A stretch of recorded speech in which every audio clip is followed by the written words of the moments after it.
Oke, selamat pagi, siang, sore, ataupun malam buat teman-teman yang menonton video saya. Kali ini saya akan membahas mengenai validation pada Laravel. Pada teman-teman, selamat menyimak. Di sini saya masih menggunakan project sebelumnya. Pada tutorial sebelumnya, langsung kita start. PHP Artisan Serve. Oke, teman-teman bisa cek di sini. Saya masih menggunakan project sebelumnya. Belum tidak ada yang saya edit. Oke, langsung saja ke materi. Oke, sebelumnya saya ingin menjelaskan terkait validasi. Apa sih validasi itu? Untuk yang pertama, apa itu validasi? Nah, jadi validasi ini adalah ketika user melakukan suatu input form. Nah, sistem itu melakukan validasi input. Apakah inputan tersebut sesuai dengan yang diminta sistem? Jadi user itu nanti melakukan suatu input form, entah itu form apapun, semisal katakan pada project kita itu adalah tabelnya user, maka diinputkan name, password, email, dan lain-lain. Nah, sistem itu akan melakukan validasi apakah data name itu sesuai dengan formatannya yang diterima oleh sistem. Semisal sistem itu melakukan validasi name itu harus huruf gitu, jadi ya mau memasukkan name yang ada nomornya itu ya tidak bisa gitu. Itu sedikit contoh sih. Nah, selanjutnya ada sederhananya. Nah, si user ngomong nih kepada sistemnya, yuk proses ini datanya gitu. Nah, sama sistem udah langsung diproses untuk entah itu pengesavean data, entah itu edit data, ataupun data dari form itu mau diapakan, itu tidak langsung langsung diproses, tidak, melainkan sama sistem ditahan dulu untuk dicek. Maka dari itu di sini sistem jawab, cek dulu datanya bos, sesuai gak gitu. Nanti apabila input itu tidak sesuai, maka sistem bakal ngomong, datanya gak sesuai bos, isi dulu lagi nih, isi dulu lagi yang bener gitu. Nah, dalam implementasi view atau tampilan itu sederhananya seperti ini nih, salah satu contoh. Nah, contoh alat feedback pada saat input tidak sesuai setelah divalidasi. Nah, UI yang baik itu UI kan yang ramah terhadap penggunanya, sehingga ini suatu feedback yang baik adalah ini ada alert merah dengan keterangan apa sih yang salah gitu. Seperti itu. Oke, next. Nah, di sini saya akan membahas mengenai validation yang ada di controller. Jadi, nanti versi untuk validasi ini saya bisa menjadi dua, yaitu ada yang di controller, ada yang menggunakan request. Seperti itu. Pada kali ini kita membahas yang menggunakan controller terlebih dahulu. Oke, di sini saya rangkum menjadi dua proses, yaitu controller, deskripsinya yaitu penyesuaian validasi input. Yang kedua yaitu view, membuat alert jika input yang dimasukkan tidak sesuai. Oke, next saja. Oke, untuk yang tahap pertama yaitu controller. Nah, di sini di bawah keterangan, di keterangannya terdapat kurung siku buka dan tutup, yang dibawa adalah custom message atau opsional. Ini opsional ini dalam arti boleh ditambahkan atau tidak. Karena apa? Karena secara defaultnya Laravel itu punya pesannya sendiri untuk memberikan feedback terhadap user, apa sih yang error gitu, apa sih yang salah dalam form yang dimasukkan tadi gitu. Oke, next saja kita langsung ke VS Code di sini.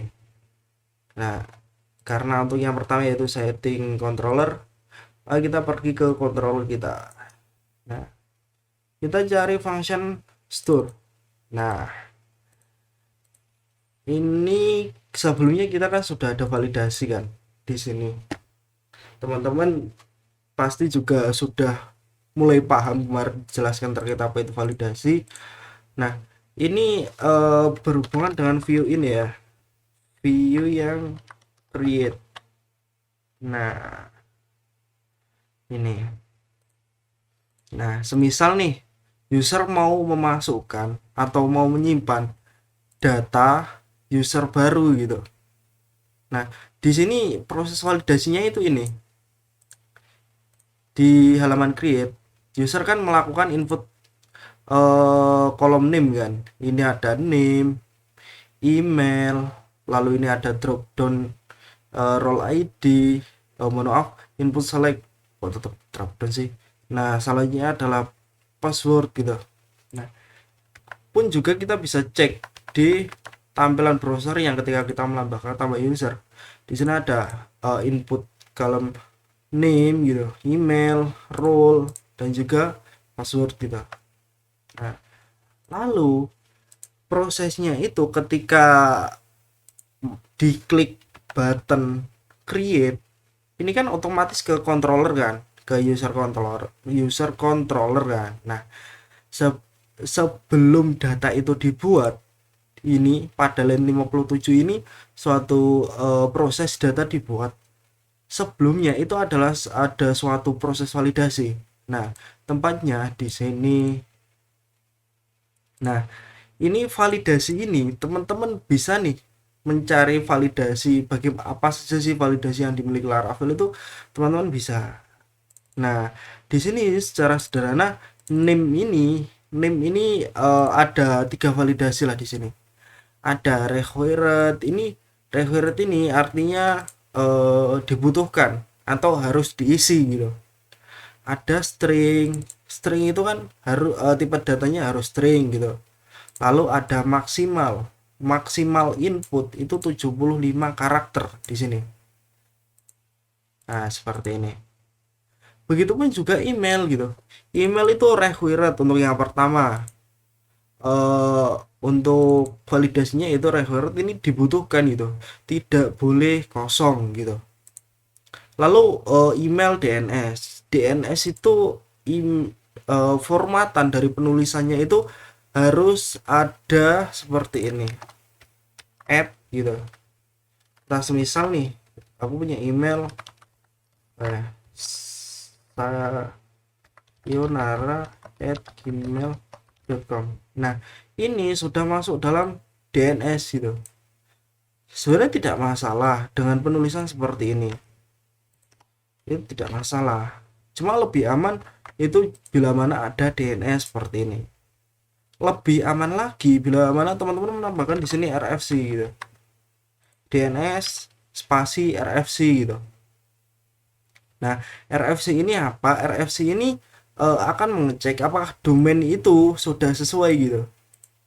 Sebenarnya kalau DNS saja itu inputan seperti ini bisa masuk. Seperti inilah bisa masuk.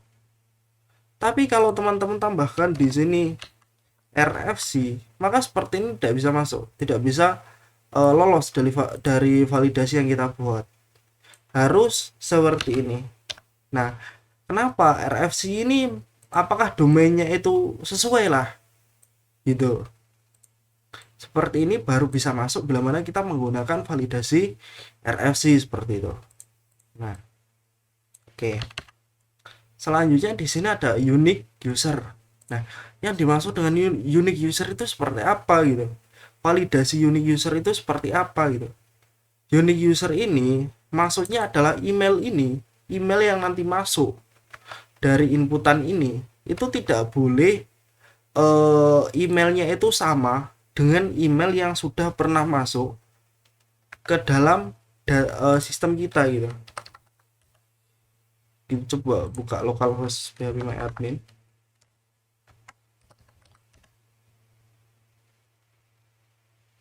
Kita cek untuk database-nya.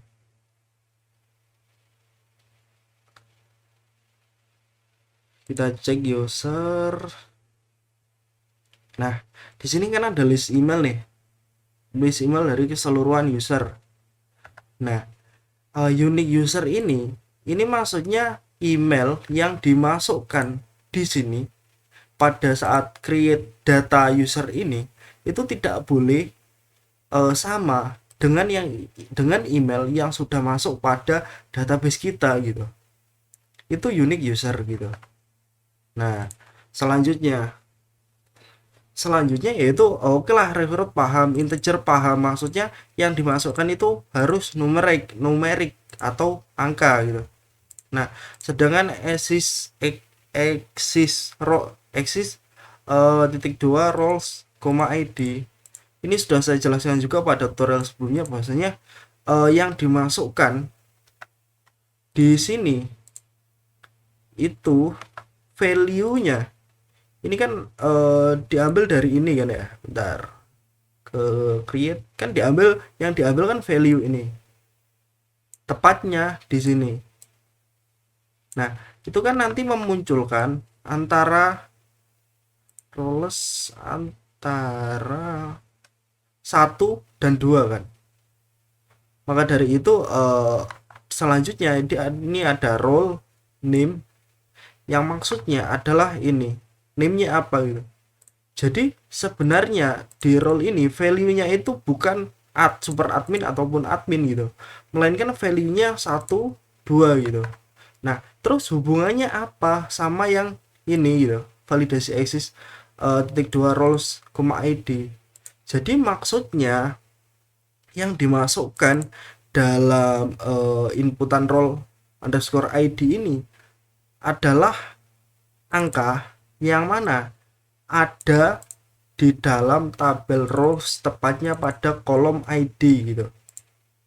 Misal di sini nih ada nih ID 1 sama 2. Katakan user itu mau membobol sistem kita gitu. Dia memasukkan role ID-nya ini dimasukkan, diinputkan 3 gitu. Ya ndak ya oke lah, lolos di sini. Di record ini lolos, di integer ini lolos. Tapi tidak lolos di sini gitu. Soalnya apa? Tidak ada ID 3 di dalam sini gitu. Di dalam tabel roles, di dalam kolom ID gitu. Tabel roles di dalam kolom ID gitu. Nah, selanjutnya untuk password ini validasi macam-macam. Ini karena masih sederhana sistem yang kita buat, maka saya sederhanakan seperti ini saja gitu. Ini record, lalu min 5 ini maksudnya minimal karakter yang harus dimasukkan adalah 5. Lalu maksimal karakter yang harus dimasukkan adalah 255. Itu. Nah, lalu baru proses selanjutnya adalah dibuatlah datanya gitu. Namun jika inputan tadi dari sini tidak lolos di mana, tidak lolos di validasi, apa yang terjadi? Maka akan dilemparkan ke sini lagi gitu. Oke, kita demokan lah ya.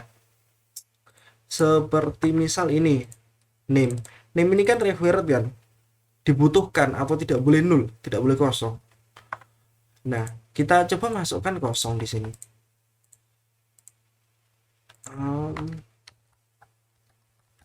Nah, sini sudah saya enter. Nah, otomatis setelah proses create itu tidak bisa untuk melakukan proses selanjutnya, itu tidak bisa karena dia tertahan oleh validasi ini gitu. Oke, saya ulangi lagi lah, tadi tidak terlihat karena saya pencet yang enter. Nah, ini saya klik ya, create. Nah, ini ada proses, ini kosong name-nya. Nah, otomatis kembali ke halaman mana, ke halaman form ini gitu, halaman form create ini gitu. Oke, kita ubah lah, ini ada yang salah dalam form ini. Nah, ini seharusnya create. Ini salah sudah lama berarti. Nah, oke, create data.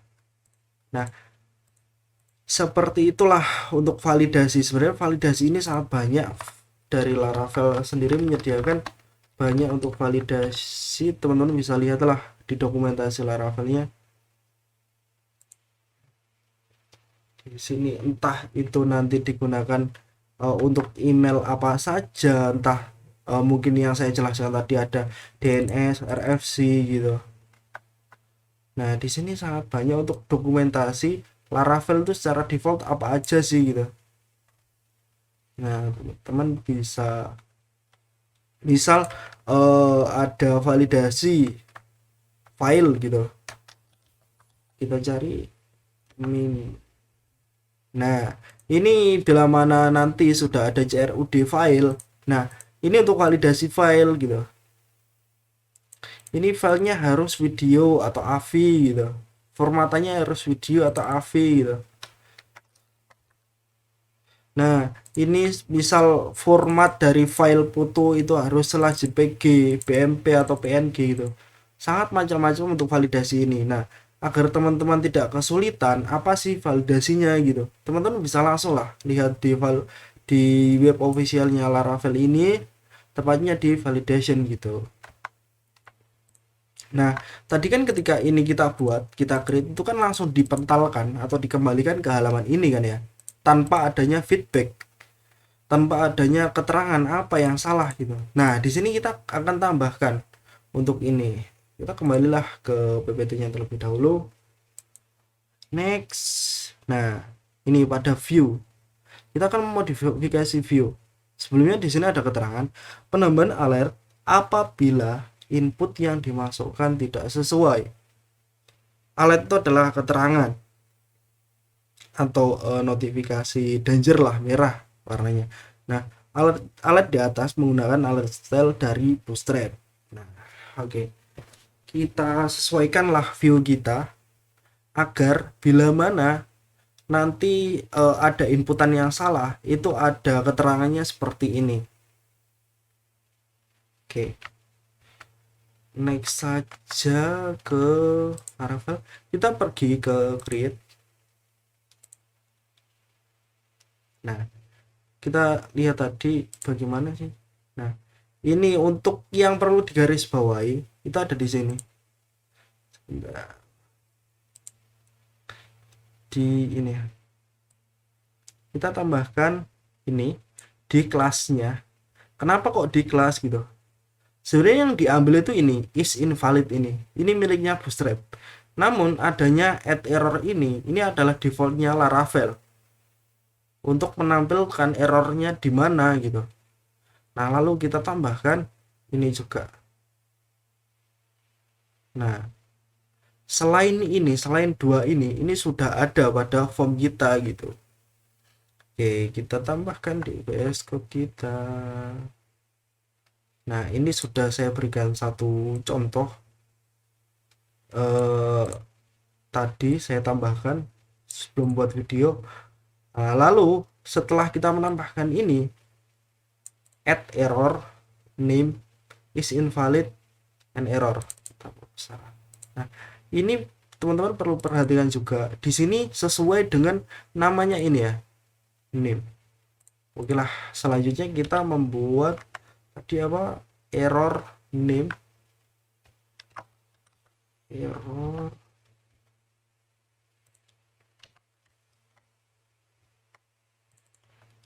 name invalid feedback.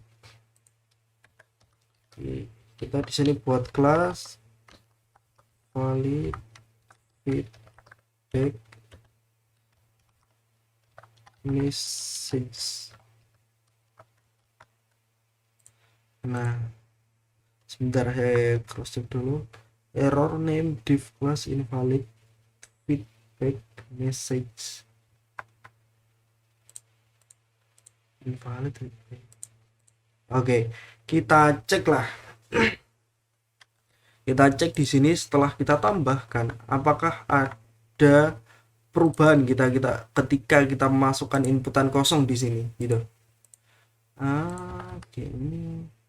Oke, teman-teman perhatikan di sini name-nya kosong ya. Ini ada yang salah, saya lupa. Error name is invalid error. Ini tempatnya bukan di label ya, melainkan di input di sini. Di tag input ini. Lalu pada kelas tambahkan seperti ini, error name.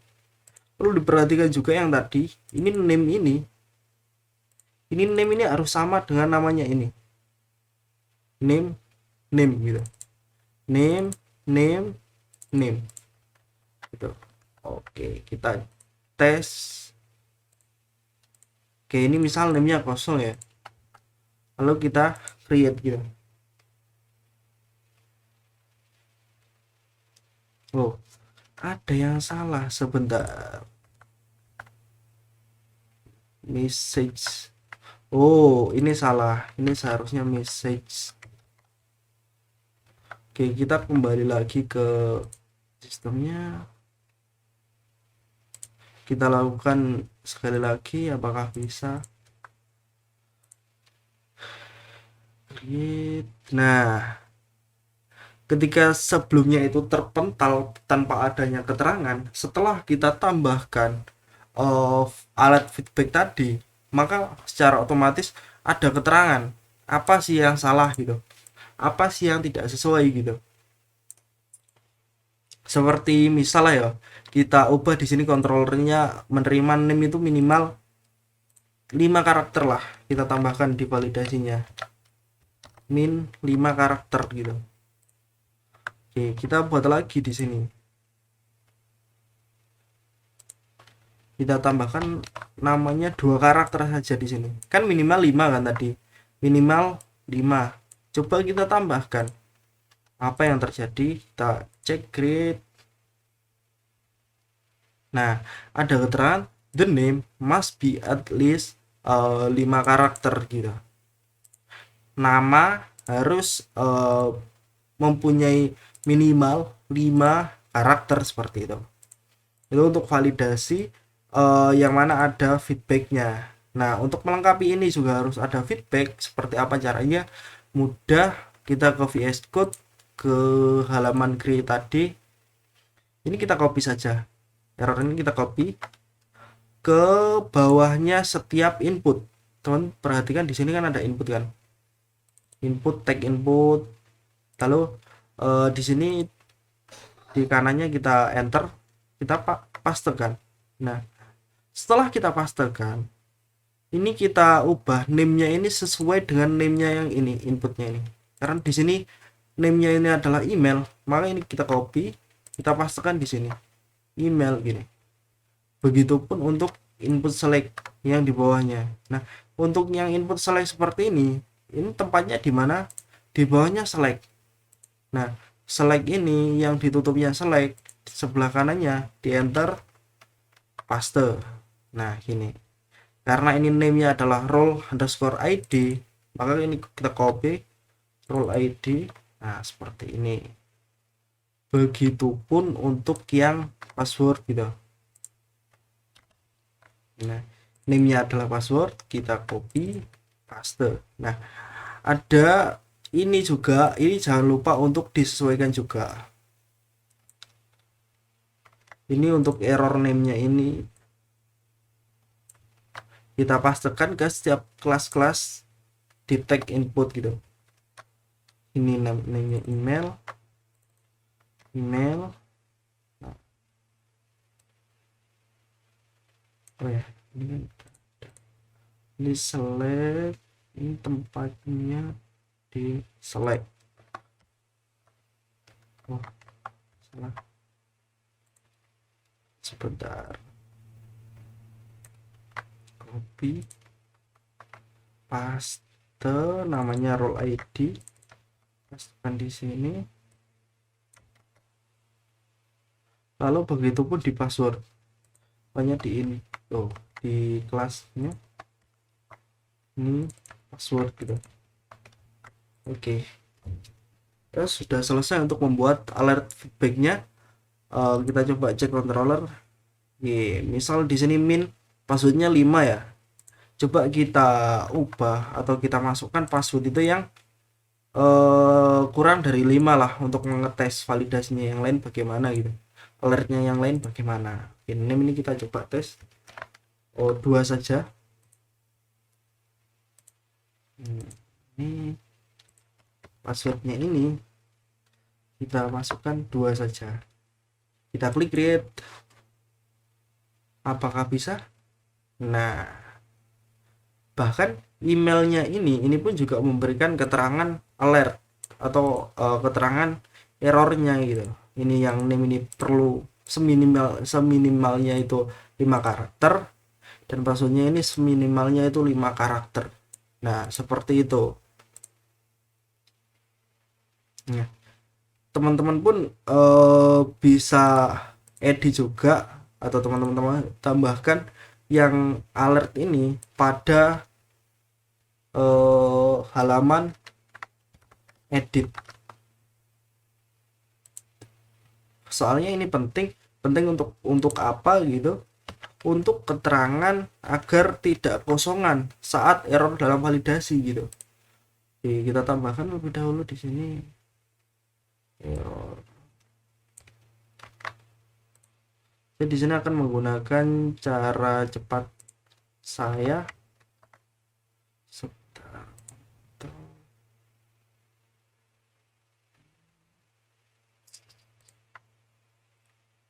Ini saya klik kursornya di 3 ini, saya pastekan. Begitupun, oh ini salah tempatnya, di bawahnya input seharusnya.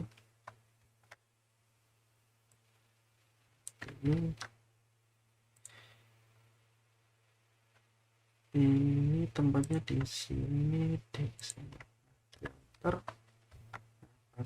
Setelah sudah selesai, kita akan sesuaikan di sini name-nya. Name ini name, di sini name. Oke, lalu email. Di sini harusnya email. Ini role ID, namanya role ID. Seharusnya role ID. Ini password. Password. Oke. Selesai. Kita cobalah lagi. Misal katakan mau nambahkan Bardi Sayonara 2 gitu aja.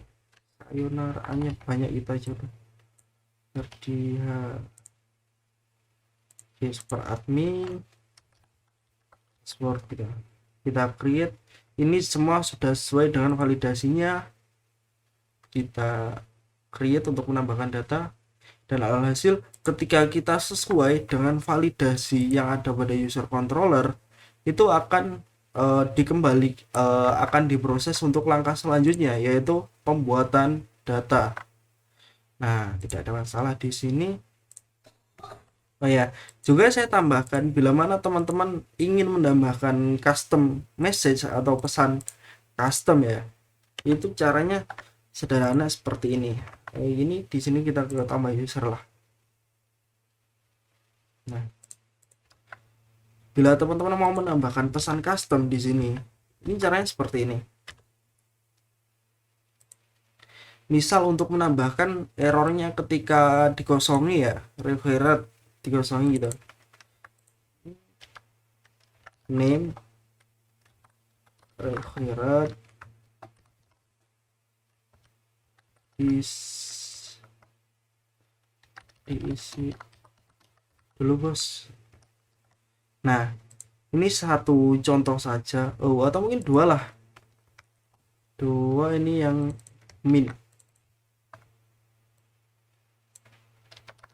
minimal 5 bos.